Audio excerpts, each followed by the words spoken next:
Guys, Resident Evil 9 just revealed even more info just a couple of hours ago, and I gotta say, it's pretty interesting. So without any further ado, let's hop straight into this. As you can see, we're on RE9's official webpage here, and if you scroll down a little bit, you'll see the About section where it reads, Requiem for the Dead, Nightmare for the Living. Resident Evil Requiem is the 9th installment in the mainline Resident Evil series. Prepare to escape death in a heart-stopping experience that'll chill you to your core. A new era of survival horror begins in 2026. Technological advancements combined with the development team's depth of experience combine in a story with rich characters and gameplay that's more immersive than ever before. And that's all pretty good information, but where you'll really take an interest is when you come down here to the story section where it reads, everything is set in motion when a body, the victim of an unidentified disease, is discovered in an abandoned hotel. FBI analyst Grace Ashcroft is assigned to the case, but the crime scene is at the very same hotel where her mother died 8 years ago. Grace prepares to finally face the past and makes her way to the scene, but this one case leads to uncovering the hidden truth behind the outbreak in Raccoon City, the biological disaster that shook the world.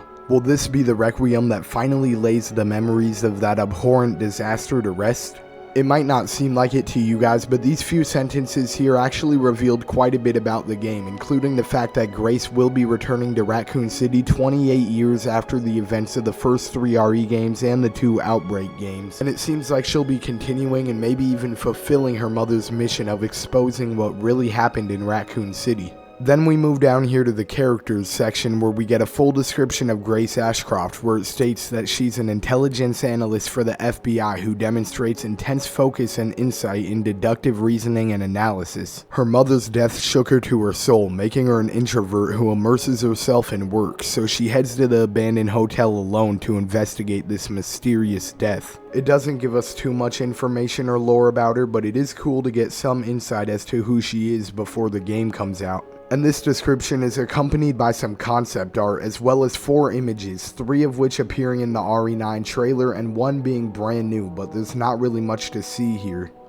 Then we move down to locations where we get a full description and several screenshots of Raccoon City, but before we get into that, make sure to hit the like and subscribe buttons down below so you never miss an update on the Resident Evil series. And really quick, I just wanted to let you guys know that this channel is no longer monetizing off of ad revenue, so fan support is the only way that this channel makes money. So I'll leave a link in the description if you want to support the channel directly. And now with all that being said, let's get into the locations of Resident Evil 9. The headline reads, return once again to the city of disaster and despair, and then we can see this image of the ruins of the outside of the RPD and this other image of the ruins of the inside of the RPD, and we even get a third image of what looks to be the interstate. And we also get a full description of Raccoon City, which reads, Raccoon City, a Midwestern city in the United States and the headquarters for the former global pharmaceutical company Umbrella. In the face of the zombie outbreak in 1998, the government approved a sterilization operation,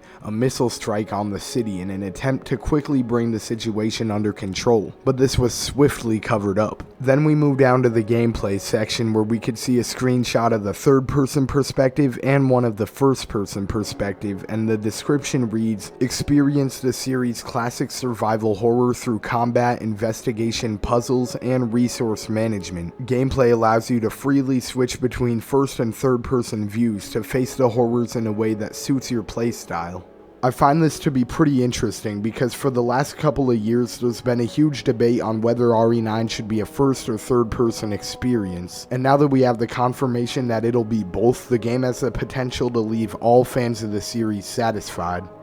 But what do you guys think about this website that Capcom put together? Tell me in the comments below. I'd love to hear what you guys have to say, because I personally think it's really interesting, especially this part right here, where they tell you about the story of the game. I might actually make a follow-up video to this one going in depth on all the story details that this website has to offer, but for now, this has been Bagels Battles. Make sure to like and subscribe if you enjoyed the video, and I'll see you all next time.